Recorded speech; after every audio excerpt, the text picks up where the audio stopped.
nobody has anything they want to pull from the consent agenda. Okay, with that being said, then can I please have a motion to approve the agenda as presented? Second? All in favor? Can I please have a motion to approve the consent agenda? All in favor? Aye. Thank you. Okay, now we have to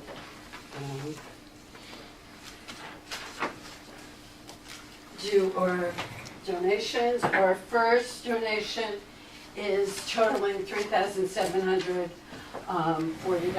for the Hendrick Hudson School District.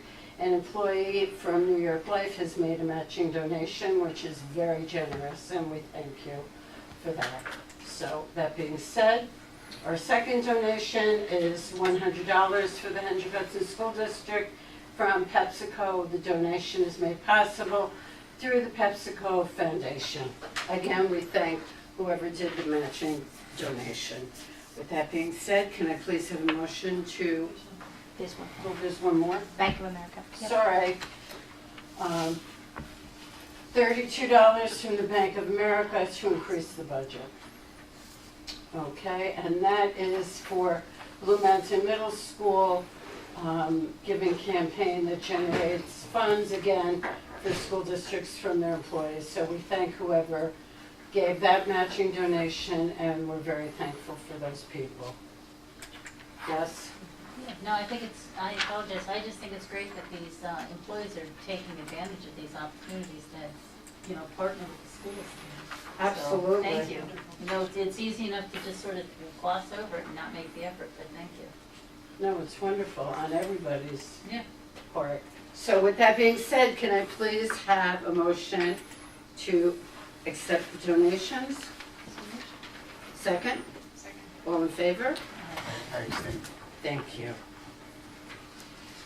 Okay. Next, we have audience comments. Our first audience comments. The Board of Education welcomes public comments at this portion of the meeting. Each speaker is permitted 3 minutes for their comments and must be recognized by Roseanne. Yes, Roseanne. So please make sure you have signed in with all of your contact information. All comments must be directed to the board president and the board. The board will listen to comments and input, but will not necessarily debate or discuss items. Any operational matters will be directed to the school administration for their handling. The board is not permitted to address personnel or individual student matters in open session, so no names of anybody and no specific individual matters will be discussed. The board will limit repetitive comments in order to give time to others wishing to speak. Thank you. Has anybody signed up to speak now? Yes, we do. We have one. Thank you. Good evening, Jonathan Dickus.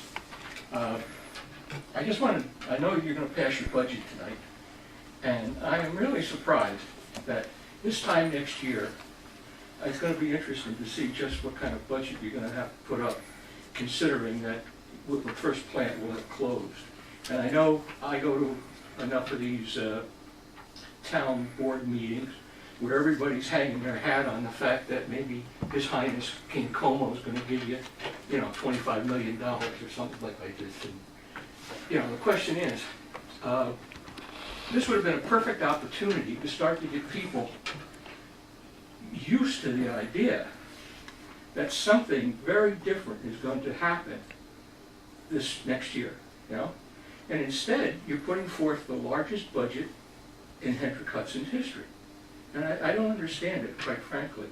I'm not saying that you're going to slash and burn the place right now. But the thing is, at least you get people used to the idea. And right now, this kind of budget doesn't get them used to anything. This is just, spending tax as usual. And I just want to know, what do you think is going to happen here? I mean, even if you got $25 million next year from the state, that's a sliding scale thing. And if you go to a meeting, and I see Mr. Hochreiter there, he's at every one of them, you find out, that fund is not that large. Not to interrupt you, and I apologize, and I will put whatever time I am taking to speak to you. Mr. Hopwriter is doing a presentation tonight on Indian Point in just a few minutes. And I think your questions Well, like I said, might well be answered. And then if But you I, still have questions, John, I- I would consider that Yeah, would be the because time for you to come I back. do question though, even if you've got every single penny that you're not going to get, that's a short-term shot in the arm type of thing. And it's where the long-term planning has to be and the difficult things that must be done here. I think, as I said, this will hopefully be able to provide you with the Well, hopefully I answers. can still be here. Okay? Thank you so much, John. I appreciate it. Okay, and now we move to the superintendent's report, if nobody else has anything that they'd like to add. Yeah, I'll run down a couple topics. I'll turn it over to our team for a quick update. I'll actually let any one of them talk about our physics teacher and now Jeopardy Winner. champion, Francois Barkham. We'll get to that at the end. It is spring concert season. Spring concert season is in full swing. We had concerts yesterday. We have concerts next week. We put a little graphic together on our website and social media. So if you want to see any of our kids in elementary, middle school, or high school perform, you will have about 10 or so opportunities to see them. It's always a great concert because this essentially is their state assessment. They've been working all year. They've been working on these pieces for a while, and this is their game. This is their opportunity to shine. So check out our website or social media for the times and dates. As we celebrated briefly 2 weeks ago, the board approved the contract to begin work on our track and field. We are slated for a June 3rd kickoff, and that means that on June 3rd we will see construction vehicles at the high school ripping up a field and ripping up a track, and it's going to get messy and dirty, but it's very, very exciting because this has been a priority of our community for a long time. I know we'll probably mention this later, but the Finance Committee of the Board of Education and myself will be at Dunkin' Donuts on Saturday from 9 to 10:30 to talk about the budget and other items of interest. So the Finance Committee has volunteered their time to make themselves available to the public to talk about our budget, to talk about some of the philosophy and input that is behind it in light of some of our long-range planning. So coming out from 9 to 10:30.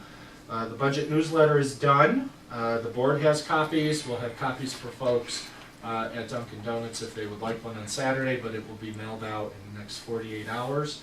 So folks should look for it in their mailbox next week. This also is Teacher Appreciation Week. Yes. And nurses and a whole lot of people. So we appreciate everyone. Throughout the week, different organizations and PTAs and other groups have been championing and cheerleading and feeding our staff in all 5 schools, thanking them for their service. And on Friday, we're going to send out an announcement to our teachers as well. There was a question. Actually, I think I'll turn it over to Roseanne real quick. There have been some questions about the board candidate forum that took place last Tuesday, and I want to address one of the issues that was raised at the candidate forum, but want Roseanne to let everyone here today know the planning and the timeline and sequence of events that led to last Tuesday's event. Yeah, I think that there's some misinformation that has gone forward, and being our district clerk, I think it's very important that you explain to people exactly what this forum entailed. Okay. So thank you. On March 20th, I sent an email to the incumbents and also to anyone who picked up a petition, informing them that we were planning a candidate forum on April 30th. On April 2nd, I sent everyone the ground rules for the forum that were recommended by the League of Women Voters. On April 25th, I received an email from one of the new candidates canceling. And on April 29th, I received a second email from another new candidate canceling. And then on April 30th, the third candidate just didn't show.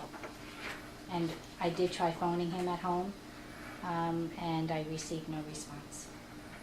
So the 3 incumbents were there, and we had a short forum.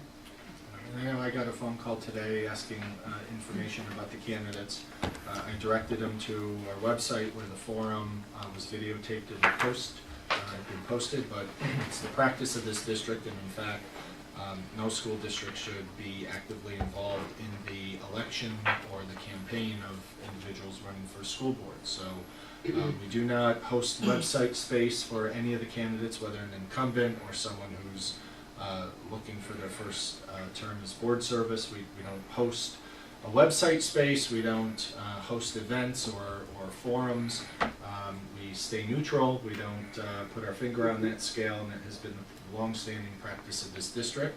And so for anyone who wants to learn about the candidates and their positions, that forum, what the purpose of the forum was to be able to provide that space, or if any of the candidates have a social media presence, that's really on the community to seek out, but not a responsibility of the district. The responsibility of the district in the budget newsletter is to let everyone know who is running and what names will appear on the ballot on May 21st.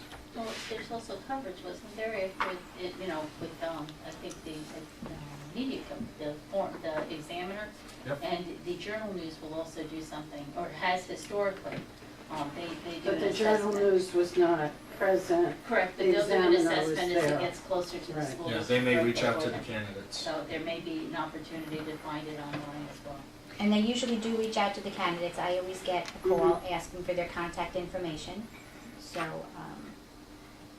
And I would just like to follow up by saying that being board president, I receive a tremendous number of phone calls and emails from people within the community asking questions. People have read things and they haven't been sure if it's the correct information. Some people have been a little bit upset by some of the things that they've read because they take that as being truthful. So I would just like to encourage everybody in our community that Facebook is not the place to get your questions answered, in a truthful, timely, and accurate manner. Please, I would encourage even the candidates that are running.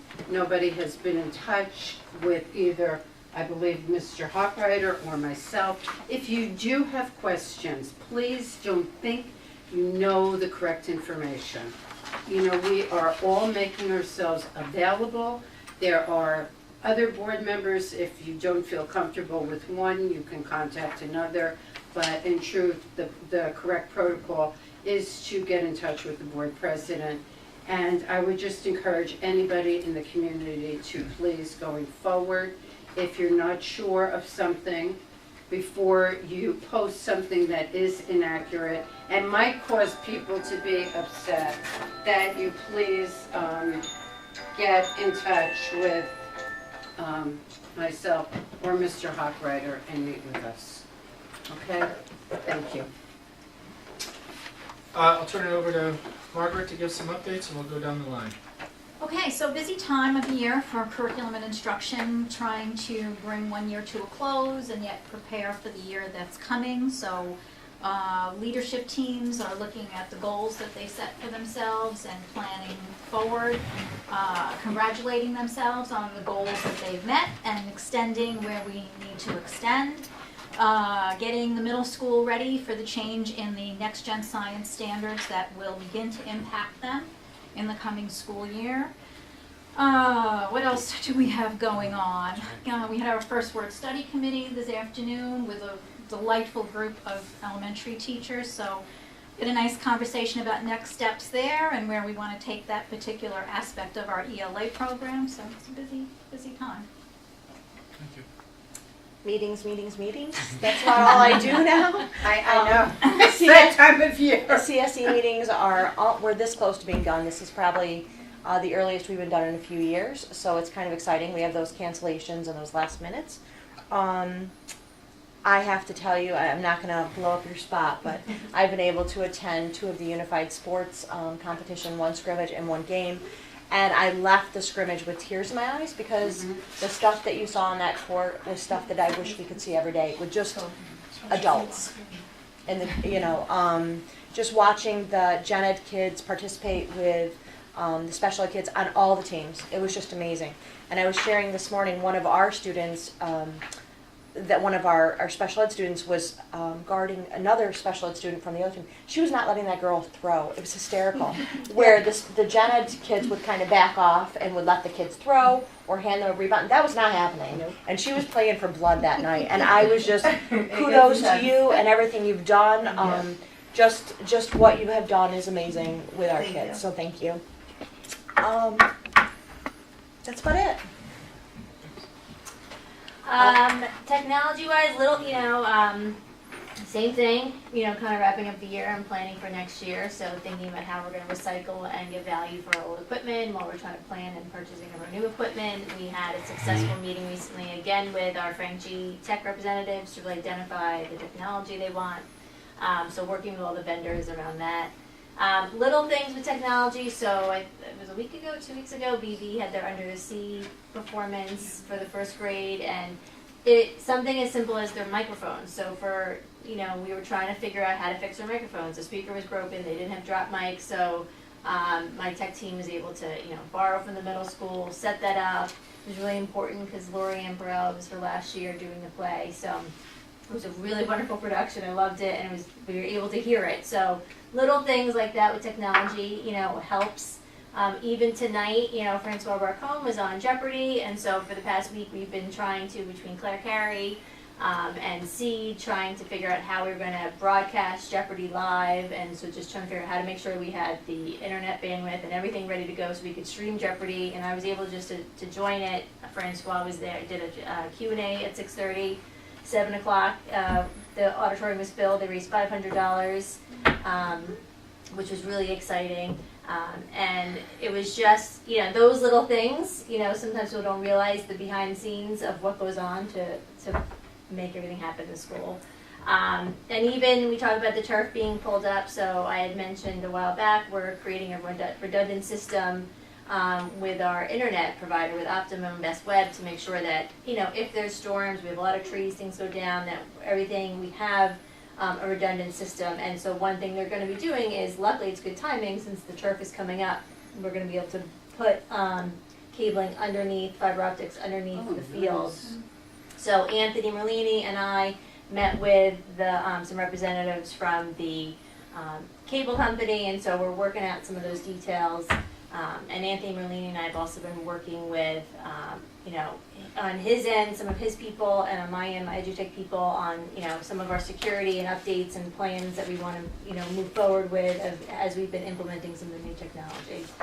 And then, of course, with HR, it's hiring season, so lots of jobs being posted internally on OLAS. Hiring's already underway, so Lisa was really, she's doing a lot of meetings, but she's also been doing a lot of interviews, so everybody takes part in that process. So in the building level, the principals run aspects of the interviews, but also one of the members of the executive team also ensures that they're there for demo lessons before they come to me. So we have a really nice system in place, so busy, busy, busy. Thank you. I had one quick update that I omitted.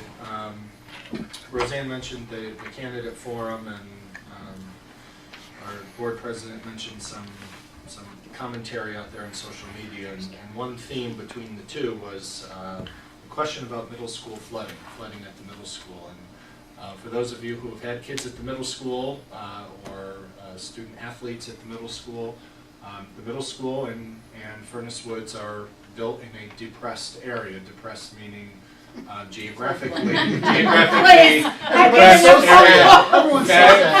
It's a floodplain. Okay. And during rain season, during a storm, during snow melt, that creek overflows and does some significant damage to not only our property, but the property of anyone who has a home on the creek. And a number of years ago, we partnered with the town of Cortland, who had to rely on the skills of the Army Corps of Engineers to do some dredging and rework some of the banks of the creek to prevent some flooding on a very significant portion of the creek, not just that flows through our school district, but through the neighbors on both the east and the west. It appears that given record rainfall in 2018, that we have to revisit that conversation, because one of our softball fields, directly on the left as you come in, is basically unplayable because of significant rain last year and some of the significant snow and the snow melt we had this year. So to the extent that we have the right of way and the opportunity to clean up our part of the creek, we do that. We historically have done that. We'll continue to do that. But oftentimes the issue and the solution is beyond the scope of the school district. So, does the middle school flood? Does the playground at Furnace Woods oftentimes go underwater? You bet. And it's because of the geography of where those schools are. And we'll continue to work with our partners to try to remedy those situations. Thank you. But the school itself does not have a flooding issue. No. And that was one of the questions I received. Is the first floor underwater? Someone says flooding at the middle school. It's at the property. That property's in the floodplain. But It's always been like that. this is what happens. Things get posted and they get exaggerated. So thank you for answering that question. Thank you, ladies. Wonderful team that we have. I appreciate you giving us your updates. And Roseanne, thank you very much for explaining about the candidates forum. And also thank you to the moderator that we had provided, because he came all the way up from White Plains. So that was very, very nice. So with that being said, we are on to committee reports, which again, I am going to move till after the presentation, if that's all right. Since we have our unified sports group here to do the presentation. Our coaching staff is here. Our wonderful They- coaching staff. They are undefeated Yeah. with a perfect Yay! record of 1-0. They contemplated retirement shortly after Monday's game, but we were able to keep them around. They play again tomorrow. They have such talent. So Tom Baker helped orchestrate this presentation and was a driving force to get this off the ground.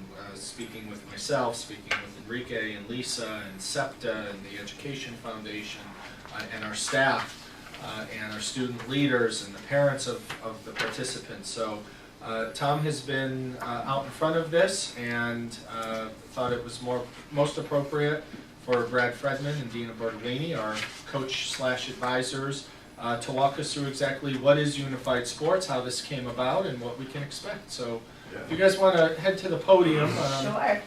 Oh, you have to. Yes, of course. I guess it wasn't a question. I apologize, I'm wearing my work clothes, but I just got home from Wappingers with the tennis team, so. Right off the bus. We won the league, 9 in a row.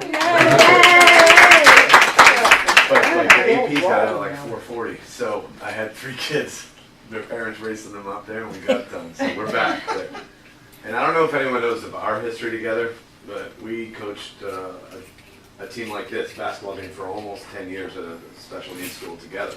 So this is our world, and the fact that Hen Hud now has a team like this, it's surreal for us. But Dina's amazing. I hope you all Dina is know that. amazing. I can attest to that. But Dina was the first teacher I ever got to hire at Hawthorne Country. So, what is Unified Sports? Take it. Okay, so if you have the PowerPoint in front of you, or it's up here. So Unified Sports is a program that has been in New York State but new to Section 1, and it's a combination, or a merge I should say, between the Special Olympics and the New York State Public Athletic Association. So they decided to come together and put together programs, specifically sports teams, in Section 1 now, to have both students with special needs or intellectual disabilities play and participate on teams with your typical high school student athlete. This is the first year it's been in Section 1, like I said. We've had 4 other schools with us, Yeah. so we're hoping by all our advertising and pushing it forward, we get some more schools involved so we can have even more competition throughout Section 1. We started this about early March. Tommy Baker brought it to us, and pretty much it's the same rules, same qualifications that a typical student athlete would have to do. You have to have your physical, you have to sign up online. They tried to make it as quote unquote typical as possible. We are considered now that we take part in this a unified champion school. So there's 3 aspects that make up a unified champion school. The first part is the sports part. I believe in section 1 we're starting with basketball, and other sections there at New York State there have been volleyball teams in the fall, bowling teams in the winter, and then they do basketball in the spring. So hopefully we can go that way too and get some other sports. And the sports is the people that are actually playing on the team with or without intellectual disabilities. There's also an inclusive youth leadership aspect. So those can be either student athletes that are coaching, some of the cheerleaders came down. It's just different people, different students within the school that are going to get involved but not necessarily play on the team. We've had a few students help make posters, put up around the high school to get some fans in the stands. And they're involved in the non-sports aspect of it. And then the last part of it is the whole school engagement, which are the activities that impact the school climate, like the game days, or if we have a pep rally before a game day, to kind of get the entire school involved rather than just the student athletes. The next one. So that pretty much just states that it is a New York State Public High School Athletic Association sport, so it's the real deal. The games are as real to basketball as possible, as Lisa can attest. They're going to call fouls, they're going to call travel. We don't have a shot clock, that's kind of really the only thing that's different. You have to inbound the ball, 3-pointers, everything. So the idea is to make it as typical as possible and have these students, and not just the students with intellectual disabilities. We have a few students on the teams that aren't student athletes, and we have one girl who's like, I'm so bad at basketball, but I'm going to try. So even for those kids who are just getting involved in being part of the team in a way rather than a varsity sport. And the only stipulations you can't play varsity basketball. So we have like the best wrestler in the school is a player, and he's not that good at basketball, but he's trying. But the other team had a kid kind of like him. Yeah. So they could D up on each other. We have the best player in Section 1 volleyball on our team, even up at 3-point. I mean, We get competitive. so we have athletes that really are competitive, and they are learning how to play basketball. It's opened up like a new opportunity. I think it provides many different levels of inclusion in our community here, and just so much learning going on there. I mean, the cheerleaders were there last time, and it was fabulous. So that's all Dina. The next slide, just a little bit of the language. The team is made up of what they call the athletes, and those are the students with intellectual disabilities, and then the partners are the students without the intellectual disabilities, but then to them, they're all referred to as players. So in our eyes, we kind of know the difference and who to pair with who, but they are just the members of the team. Let's see. And again, back in March, we, Brad and myself and Tommy Baker went to Fox Lane High School and met with the other ADs and coaches that are involved in this program now, and kind of just did a little talking back and forth. There was one AD, and I don't remember what school he's from. He used to work upstate New York, who actually had this program in their school already. So then he brought it to, I want to say it was Forest Greeley, brought it to the team in Section 1, so he was kind of our go-to to bounce questions off of. And since it's the first year for everybody in Section 1, we're all kind of in the same boat of how the clock is going to work and how bus rides to John Jay Cross River are going to work. So that's kind of our next hurdle we're going to get through, and as this thing does get bigger, and figure out what we can do on our end to help it get bigger. Excuse me, is this schedule up on, is there a schedule somewhere? Yes, so it's posted all throughout the high school. I know Mr. Hawkwriter has tweeted it. It's on the SEPTA website as well? Yes. Can we just put it on the regular district website? I think Tom Baker added it to the athletic, Okay. he put it in there with the athletics. I'll double check. Thank you. Yeah, we can definitely work on that. That's kind of our season in a nutshell. We practice every Tuesday and Thursday. The scrimmage was last week. We had our first home game, like we said, on Monday, and our next one is tomorrow. So if you're on at 4:30, we take on Pelham, and then we travel to John Jay Cross River and Fox Lane. And then on May 21st is our culminating event, John Jay Cross River. that's kind of like the playoffs of it. And then they get their t-shirts through Section 1, they get some trophies and things like that. So it's kind of our big to-do at the end. And then I think our last one is our team picture in our shirts. We got some pretty cool uniforms too, thanks to Mr. Baker. Yeah, there we are. So it's just nice to see all sorts of kids, intellectual disabilities or not, come together and join a team and be excited about it. It was awesome. Yeah. And there's been mentioning of a second sport being added in the winter. So hopefully bowling was brought up, and if that's being offered, let's do it. So. It would be wonderful. I think it is such a meaningful, wonderful program, and I think I speak on behalf of the board when you just say how pleased we are that this is part of our curriculum for What a great opportunity. right, for our athletes, and it's just wonderful. Yeah. Yes. All for the sure. kids. Yeah. All of the kids. It's not just the athletes. Right. Everybody benefits. Yeah. Well, like I said- yeah, if you're not an athlete, you still are an athlete. No, but I'm Right. saying the partners You're- are. Yeah, You're yeah, like I said, playing, we you know, have you're kids that aren't gonna make a participating. varsity basketball Right. team, But you know, it's but not they even wanna that. be involved, so But this just gives a them kid an who's playing opportunity. baseball who wants Right. to help out. I mean, let Yeah. him, he can play basketball and he may, but who cares how good he Yeah. is? But I'm like, Those are the really only rules, you can't have a varsity basketball player on the team, just to keep it fair. But other than that, anybody and everybody can join, so, that's great. yeah. And they are learning how to coach. Yeah. I mean, we have people learning how to coach. How about some passion? So, Yeah. and The absolutely. culture it's Pretty making much is- Yeah. business. Yeah, For sure. I mean, and you're feeling it in the school. Well, one of the Horace Greeley kids fell at the game, and one of our kids went over and helped Help him them up. up, yeah.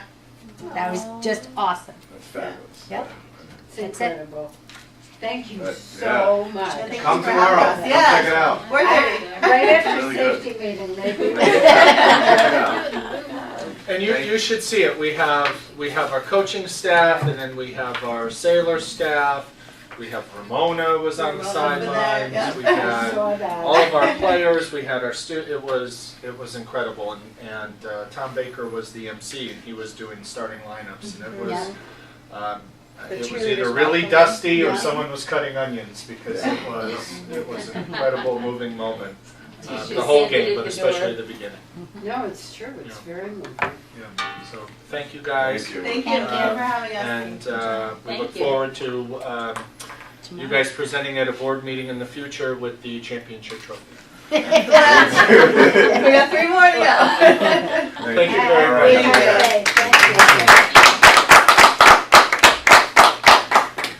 And this did come together very, very quickly. Tom got to Lisa and myself and Enrique to try to make it happen. We networked with a number of organizations to make sure that we could get it up and off the ground this year. And it's amazing, everyone wants a part of it. The varsity club, PTAs, obviously SEP is involved, but it's been an outstanding opportunity for our kids. Okay. I don't know how we're gonna have you follow that, because that was so Yeah. exciting and just, I know, and I put the agenda together, I shouldn't have. Might want to rethink that next time. So I want to give an update on all things Indian Point, our advocacy efforts, discussions with the state, discussions with our elected officials, and at the end of the presentation, I'll turn it over to Enrique to talk about multi-year revenue and expense projections. So we had our most recent sort of formal update in the late fall in November, giving an update on what we knew at the time. And we started that conversation, as we start many of our conversations here and in our publications, of reminding everyone who we are.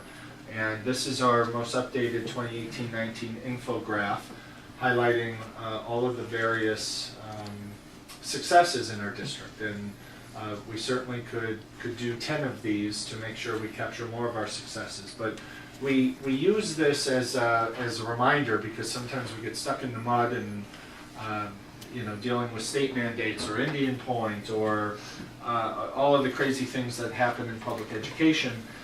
We have done and continue to do very, very well in terms of turning taxpayer dollars and opportunities into exciting outcomes. And last week alone, the high school again was recognized as the top school in New York State. Earlier this year, actually just a few months ago, for the second year in a row, and only the second school in the state were recognized by Project Lead the Way.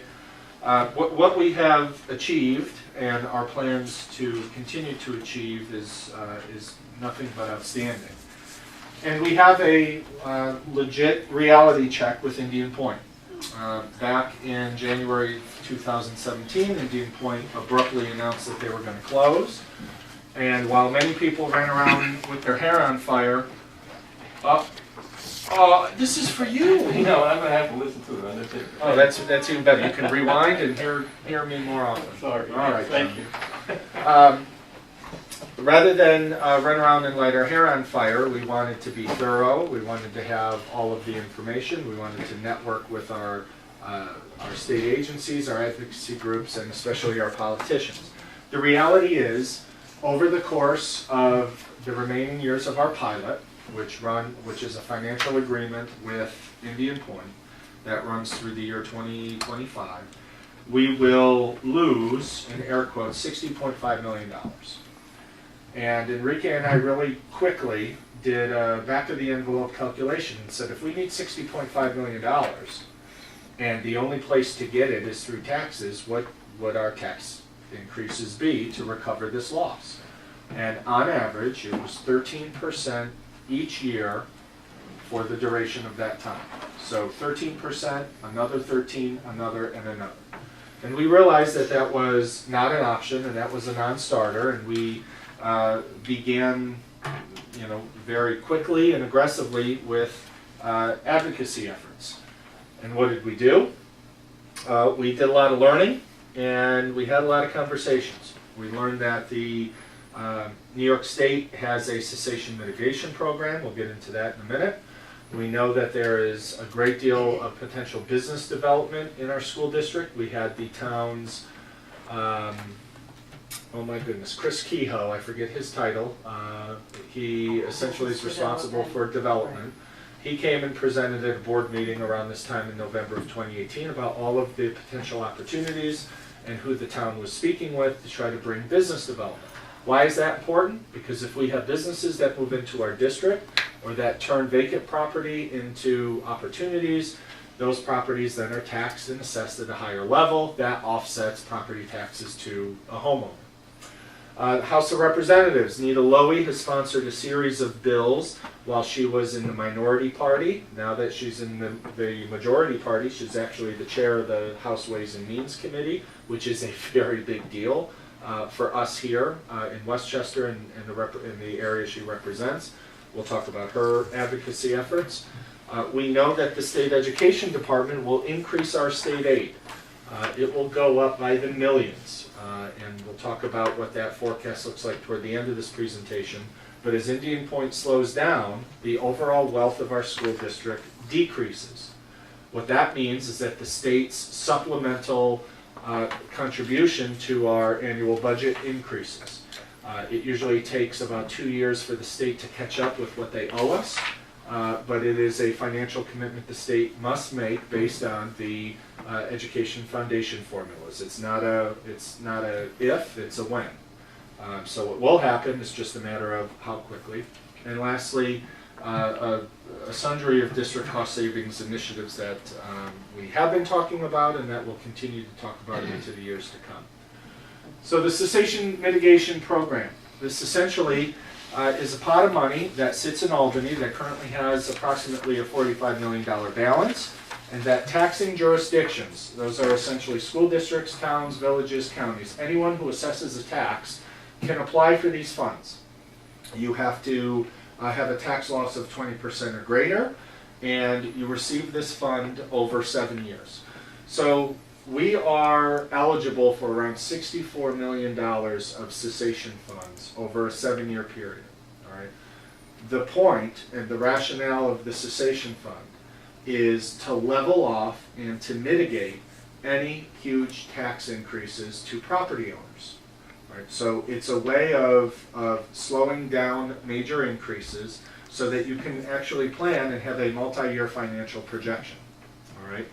As I said earlier, without any other revenue coming to the district, our taxes would go up on average 13% each year for 5 years. That was before we understood anything about the cessation mitigation program. So this is a very important initiative for us to advocate for, because the majority of the makeup in revenue will come from this. This is a law, this is on the books, and in the last 14 months, and we should be very, very proud of this, the last 14 months, due to our advocacy efforts and partnering with a number of organizations and non-for-profits and pounding our politicians, $45 million is the current balance. We advocated for $34 million in the last 14 months. So before we got involved, the balance was $11 million. So thanks to our current and former state senator, thanks to our current state assemblywoman, our participation on a number of task forces with the governor, but also through the town of Cortland, our advocacy efforts are responsible for $34 million of that $45 million current balance, and we still have work to do. In fact, the legislature, New York State Legislature, is still in session. They're in session until the end of June, and they're debating how much more money will be put into that fund, not only on this year's basis, but on a future basis, a guaranteed increase to the fund. Right now what's being debated is $10 million every year, basically forever, so that the mitigation fund always is solvent, always has enough funds in it for all of the taxing jurisdictions that need the funds that they qualify for. So that's really good news, but we still have work to do. Business development, I talked a little bit about this back on November 28th. Chris Kehoe came. He talked about the potential that when Indian Point sells and goes through its decommissioning process, that there are parcels of the 240-acre Indian Point campus that very well could be subdivided, sold, and repurposed for business development. For the longest time, Indian Point was not interested in that because they knew they had to sell the plant. Right? It's no different than selling your home. If you have a home with 5 acres, you want to sell, the Indian Point's position is we want to sell the home and all 5 acres. We're not interested in selling an acre here, an acre there, when we know the home is going to be for sale. So Indian Point said, we hear you, we know you want us to sell you property so you can go forward with business development. We need that property so we can sell to a decommissioning company. That was announced earlier in April, and essentially what that means is think of selling your home. Indian Point has decided to sell their home, and the deal will take place in 2 years. But they have a buyer, it's under contract, and it's binding. We just have to hurry up and wait 2 years. So the conversation about Indian Point site development will now be a conversation we'll have with the company that bought it, which is named Holtec.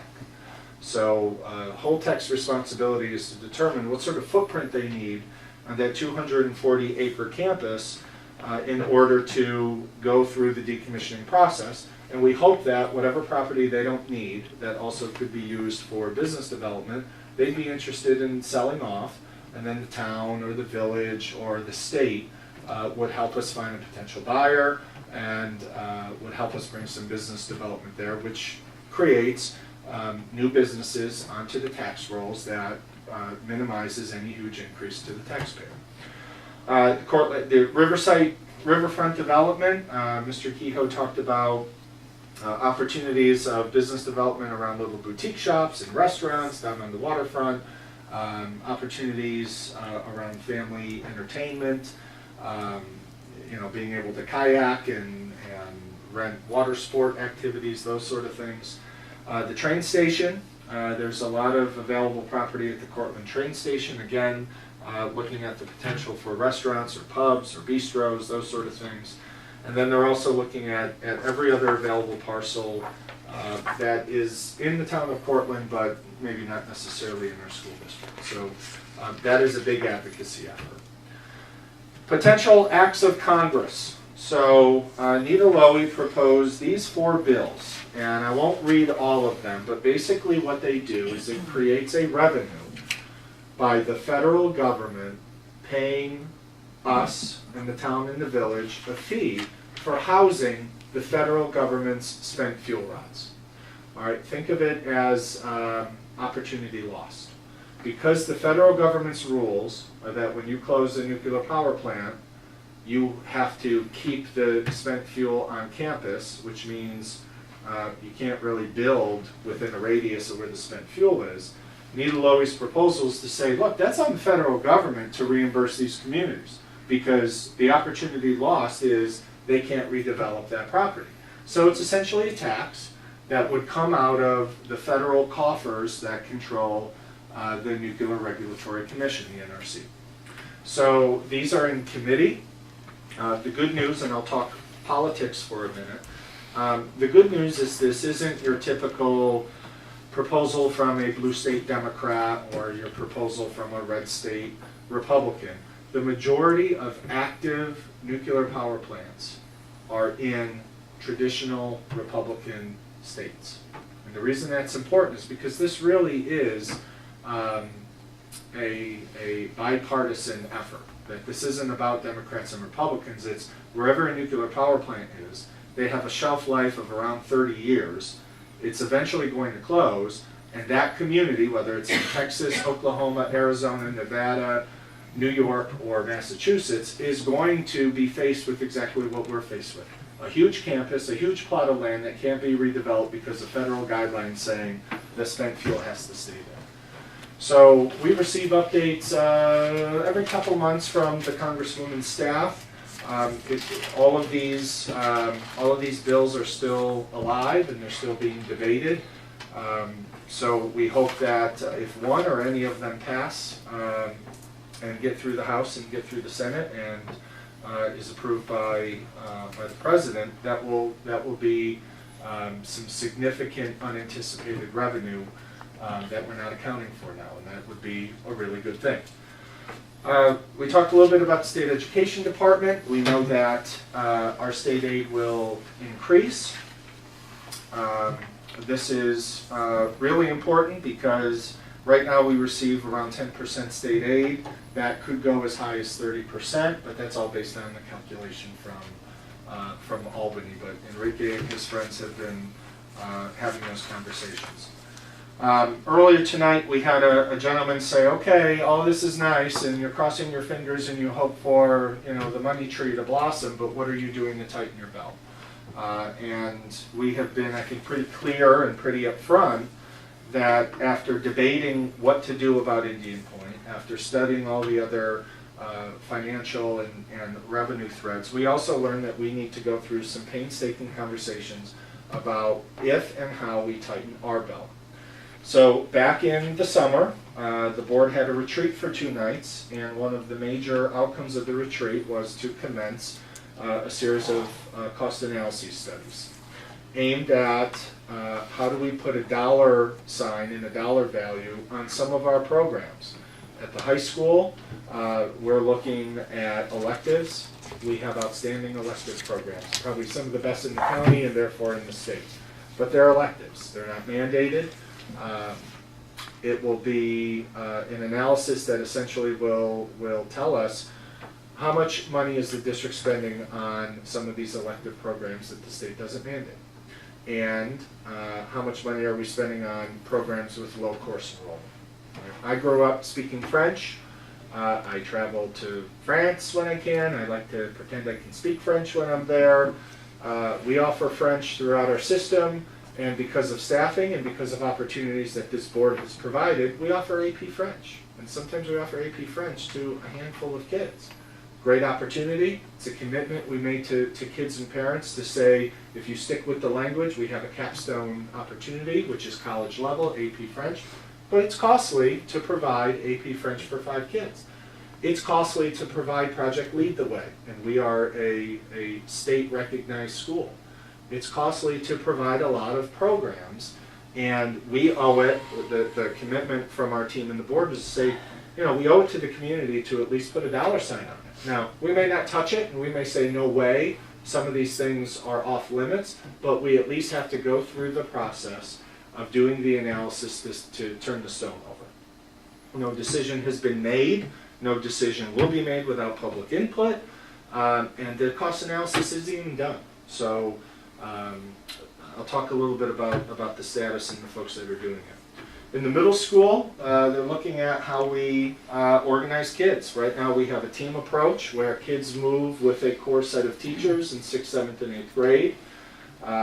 We're modeled that way for a lot of reasons. One reason is it's a very social and emotional appropriate way of organizing kids in the middle school. A group of teachers in math, science, English, and social studies share about 85 to 120 kids. They have common planning time. They have an opportunity to talk about kids' needs. They have an opportunity to talk about social emotional needs, curriculum needs. It's a really beneficial model for kids to have a community in 6th, 7th, and 8th grade.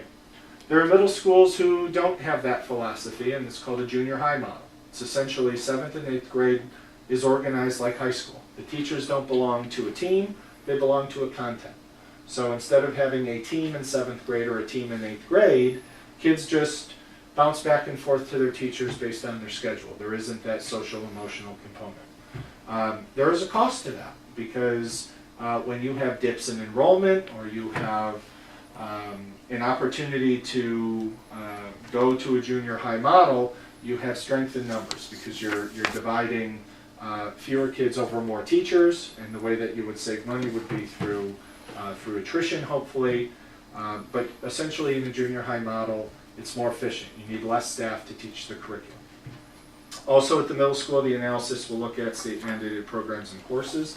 Again, we offer a whole host of electives to kids in middle school that are way above and beyond state mandates in terms of art and music and computers, technology. We have Project Lead the Way courses or Project Lead the Way strands in 7th and 8th grade for kids to prepare them for the program in high school. Those are great programs, and not all of them are mandated, and we owe it to the community to say, before we hike up taxes double digits, we have to put a value on this. And at the elementary level, this is perhaps the where the report will be the most thorough. We have to look at how we are organizing 3 elementary schools that house around 900-ish kids. Do we redistrict to balance enrollment? Because right now, Frank G is a little over 400 kids. BV is around 400 or 330 to 340. And Furnace Woods hovers around 240 to 250. Those are very, very ideal elementary sizes. But it's very, very inefficient to run 3 elementary schools in the way that we currently do. The students who attend our elementary schools is a crapshoot based on who lives in what neighborhood at what age. And we cross our fingers and we hope, we love all of our kids, but we hope a certain number of kids in a certain grade level don't move into a certain neighborhood because that's expensive. And I could go back and talk about our average class size in the elementary is 19, and we'd be hard pressed to find a school district with less than 19 kids on average in the elementary school. But we also know that in kindergarten, in school A, we have 23 and 24 kids, and in kindergarten in school B, we've had 14. All right?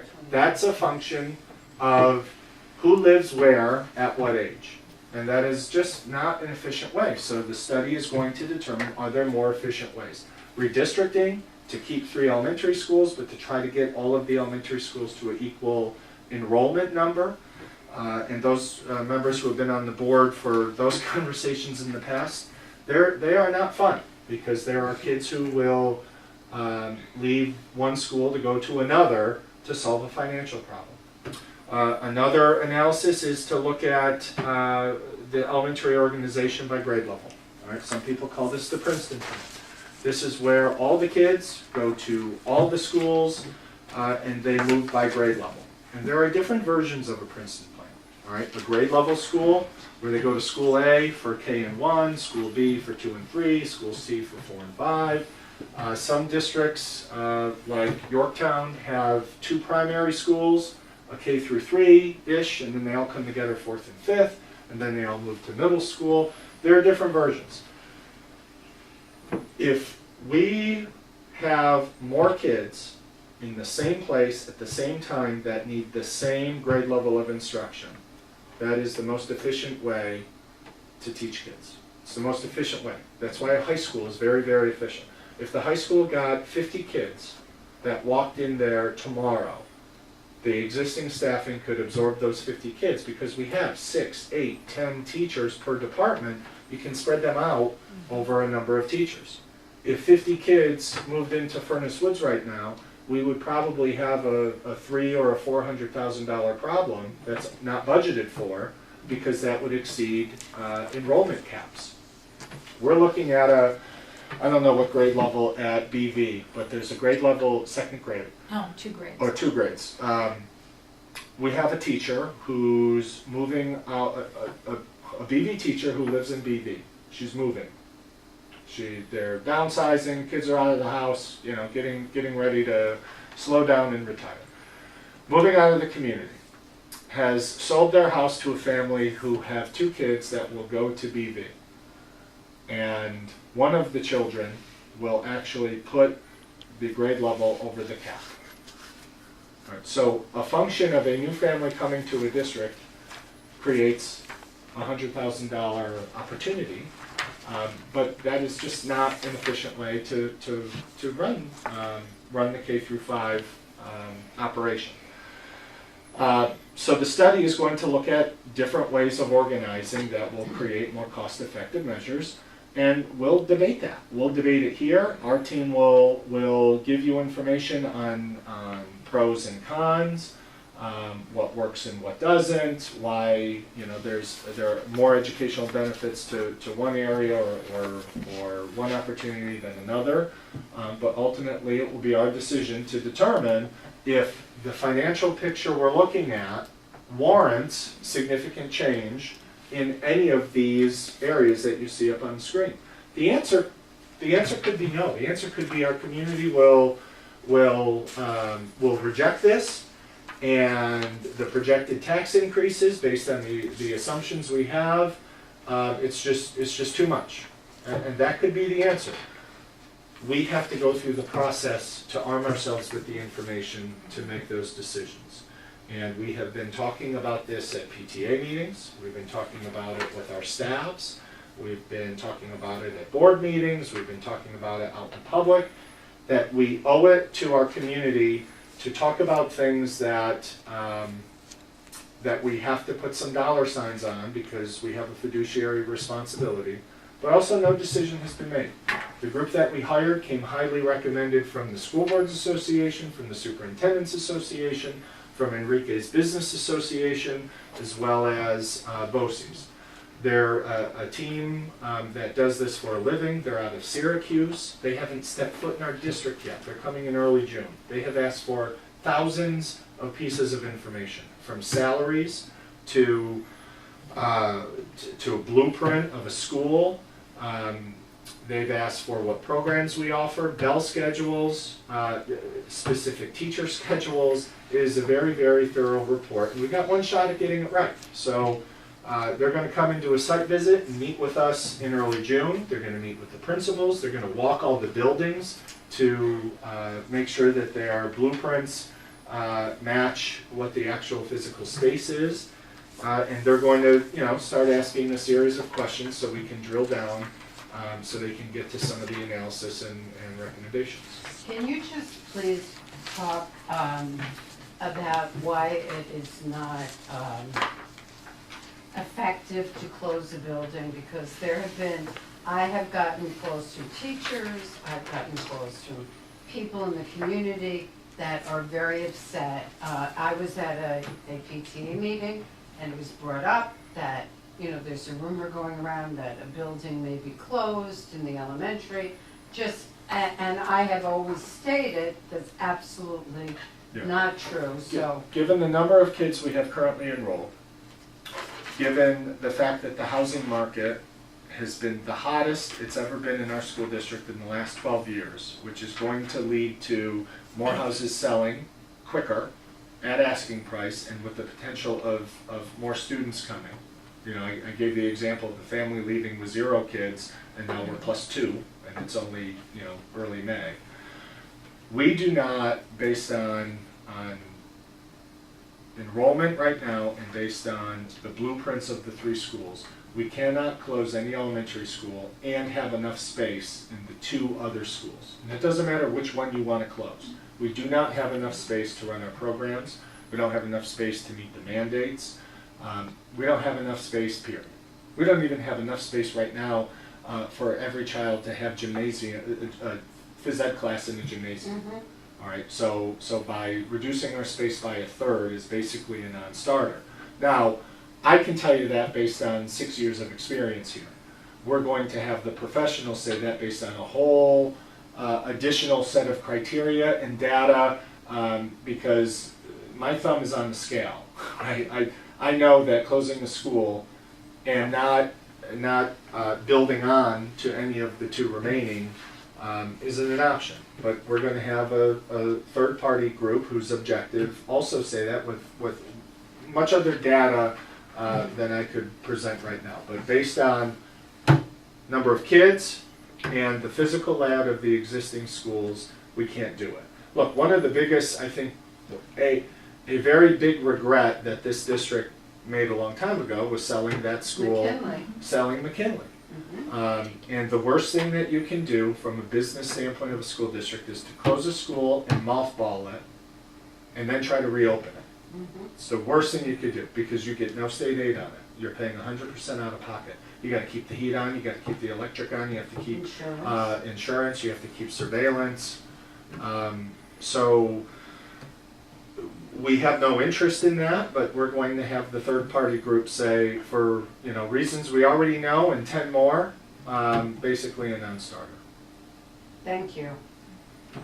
You're welcome. And people that have contacted me, I hope you're watching this board today. One of the latest proposals that has been discussed most recently is increasing the county sales tax. The Westchester County Legislature actually approved it to increase the sales tax from 7.375% to 8.375%. And the legislature wants to take that projected increased revenue and use it for county purposes because they believe they're going to have an operating deficit in the next couple of years. But they also want to increase the contribution to all of the school districts in the county. So if this happens and gets approved by the governor, and he's getting pressured quite a bit to do this, we would be in line for a little over $400,000 of new revenue that would help support our financial situation. And it's not just us. Every single school district in the county, based on enrollment, would receive the additional aid. Ballpark figure, $400,000 is about 1% on our tax levy.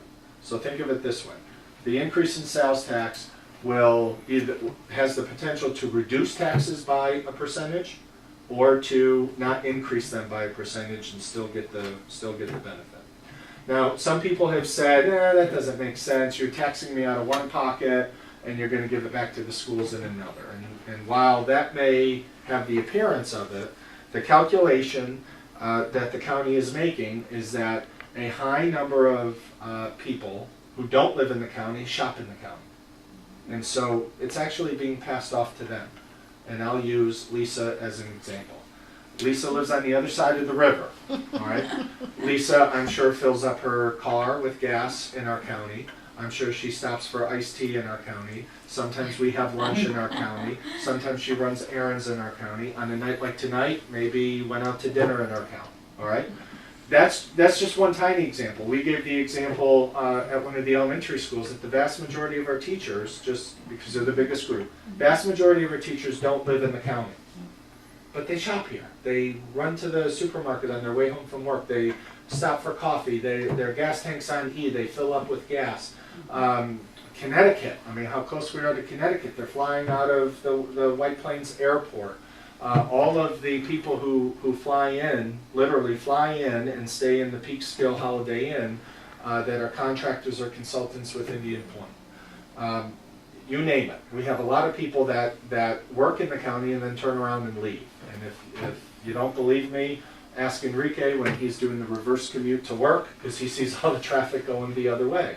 Mary Pat is with that traffic heading down I sat in it. to White Plains. Yeah, and sat in it. And tonight. And they keep going. You know, they don't just get off at the Montrose exit. They keep going and, you know, go across the bridge or head north. So, you know, this you know, very well could be $400,000 plus of revenue that really no one anticipated, but in our case will help our situation.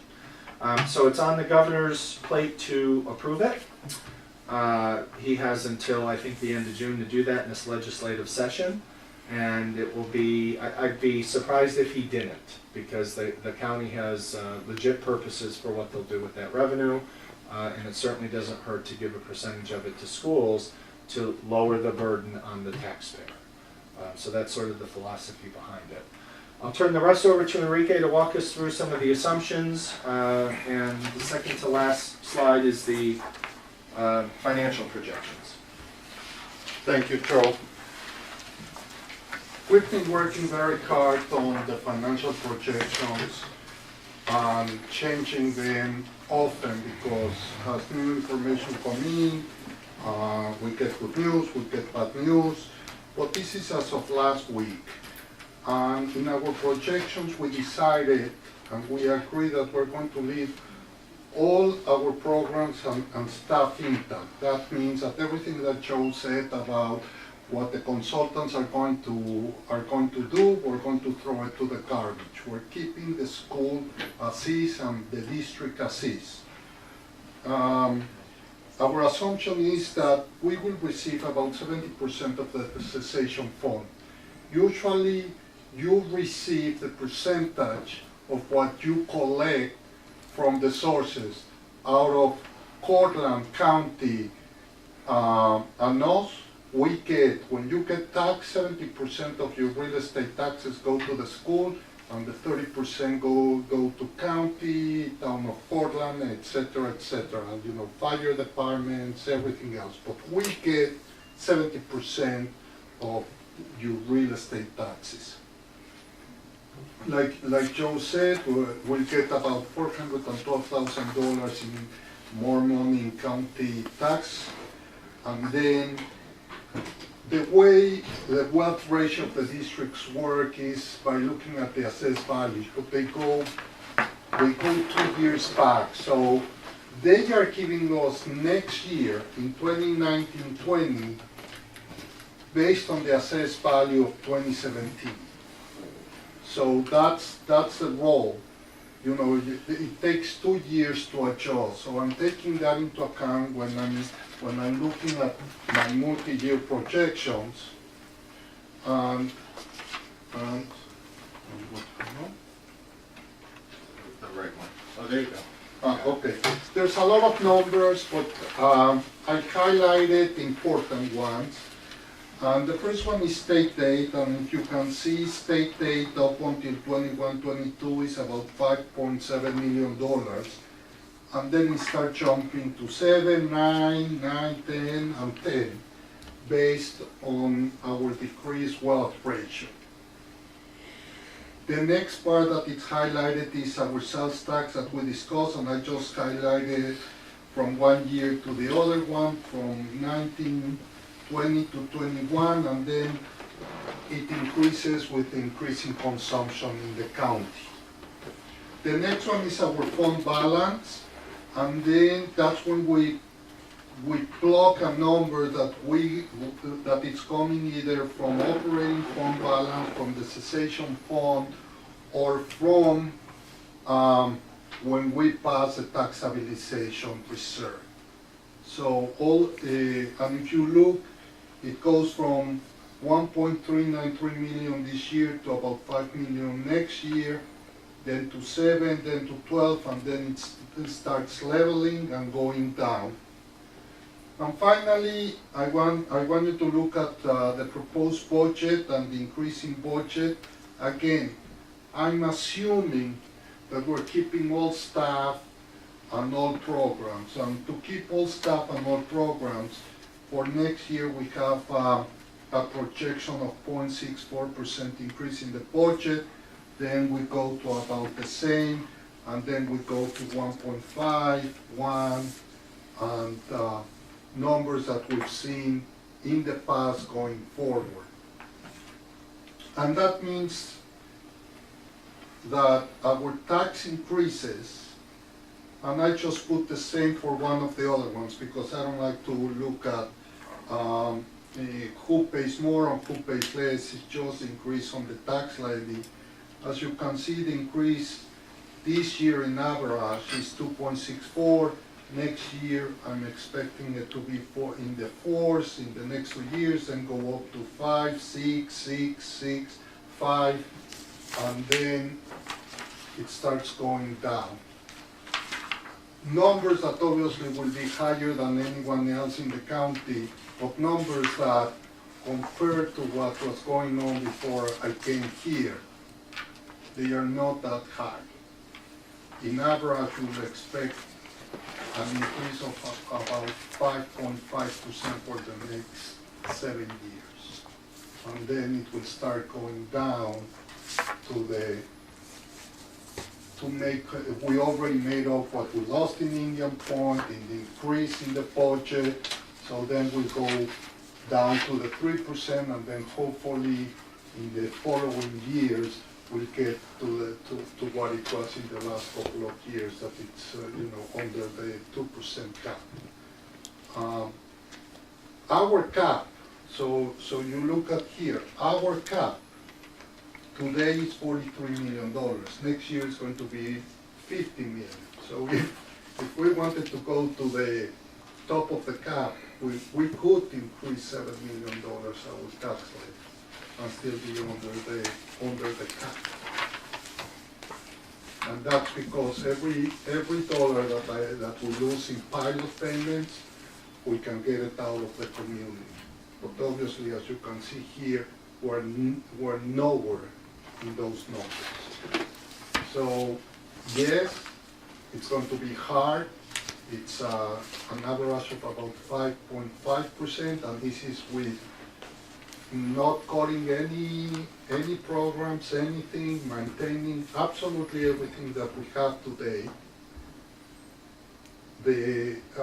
What Joe and I were talking about, and BOCES did a study, if you put the same house in Henry Hudson and in any of the other 73 but one district that is Pocantico, that house will pay between 30% more and 200% more if you put it in any of the other school districts.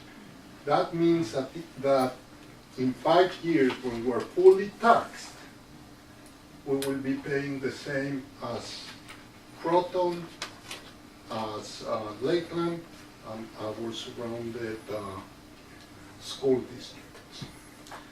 So this budget assumes no aid whatsoever, is that correct? No, this budget assumes increase in state aid. But it doesn't account for our change in wealth ratio.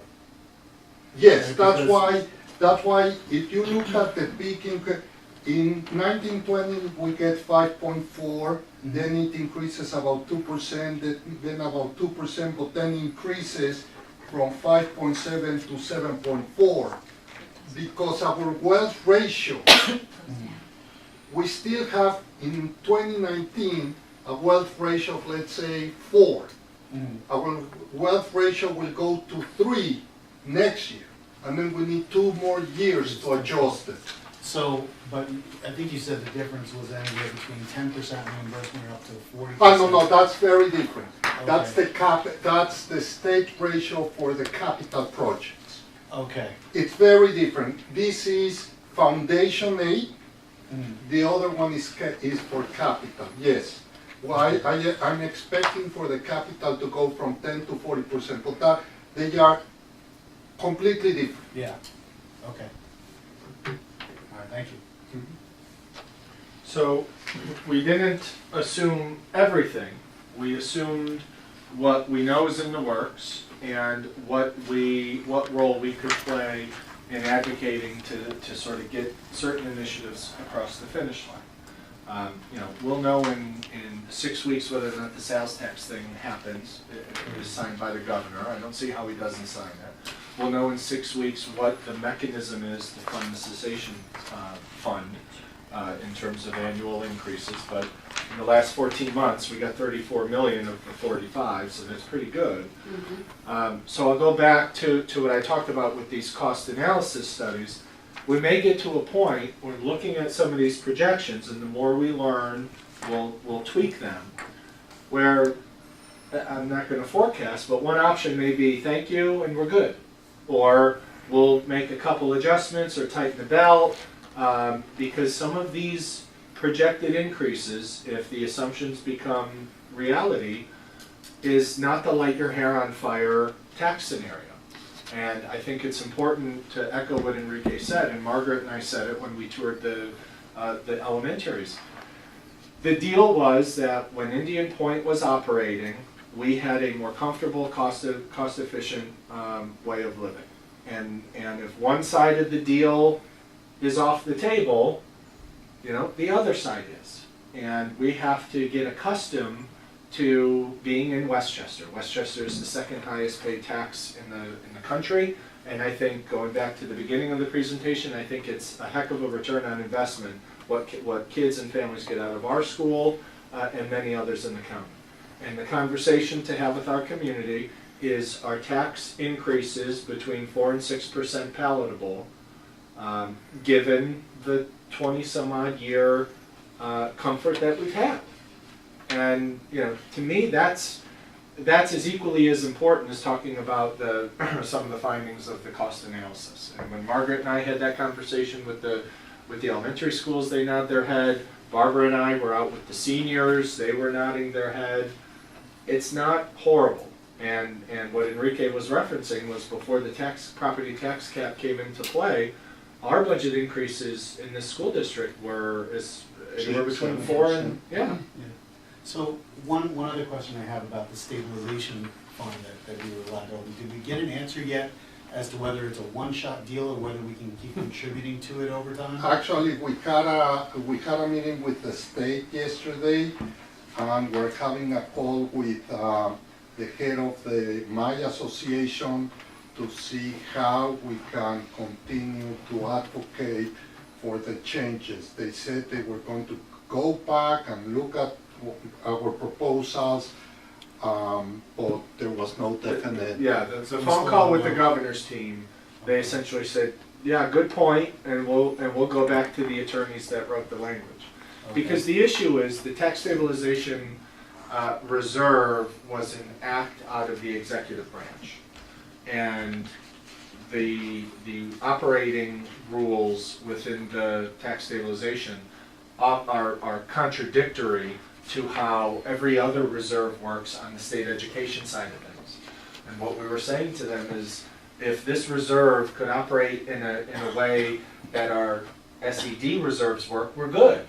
The board still would have to pass a resolution to move money in or out of it, but it would give us more real-time flexibility, as opposed to the way that the executive team wrote it. So that's why we told them we still have too many questions to even educate our community on what to do, because the team who wrote it and said, hey, this is good news, they're starting to realize there might be some operational flaws in it in terms of unintended consequences.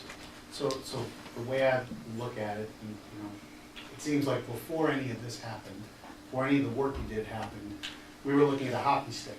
Right? Yep. We were looking at taxes are here now, they're going to shoot up.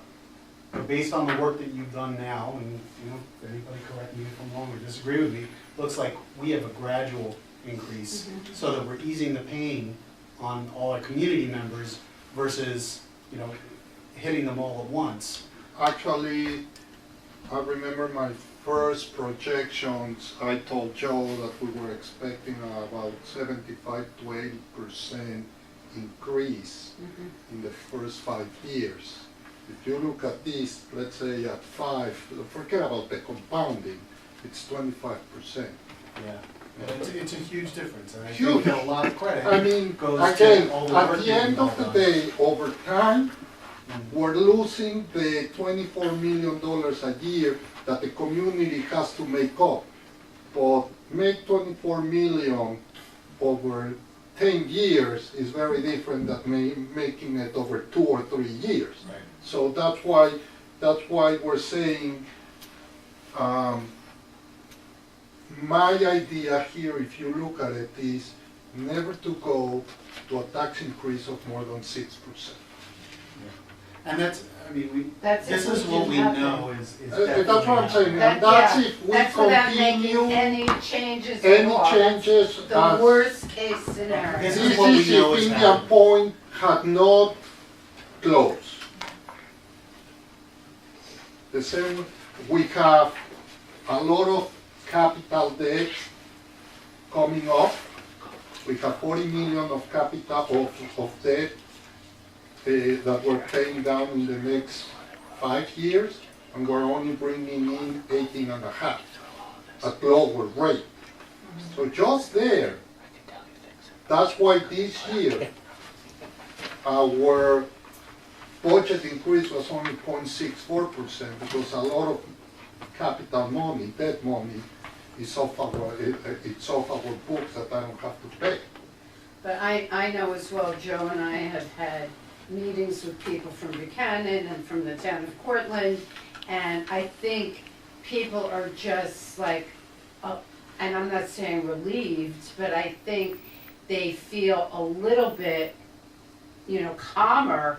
The initial, I think, projections were so outrageous that everybody was petrified, and I think, you and I, back when we were doing the pilot agreement, the initial pilot agreement together, I mean, never would have foreseen this at all, and that's the sad part, but, I think people are just a little bit, there's more of a sigh of relief, but I personally, and on behalf of the board as well, would like to thank you and Joe for your efforts on our behalf, because truly, I know how much the two of you have worked,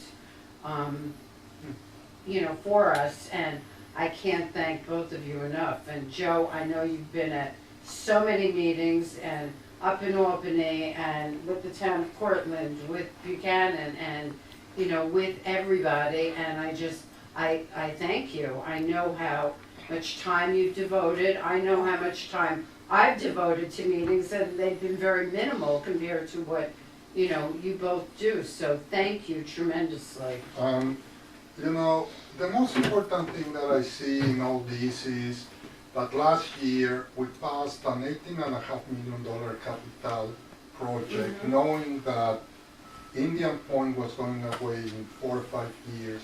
That shows that this community cares about education, cares about the children. I'm willing to pay so they can have the best facilities, even when in 4 years something really bad is Well, and happening. I think. I think that's yeah. more important than anything else. If we didn't have that sentiment in this community 10 years ago, we have it today. I think that sentiment is there, but I also think, honestly, I think it's purely pragmatism. I mean, honestly, and I think the board has said this before, is that if you have a decent school system, your house will maintain its value, because that's what people want. At the end of the day, they want to make sure there's a decent school system, that their kids can get a good education, because frankly, at the end, what else is there? What I else is totally there? agree with you, but you still have people But- that they say, why don't we cut $3 of this budget today because something is happening in the future?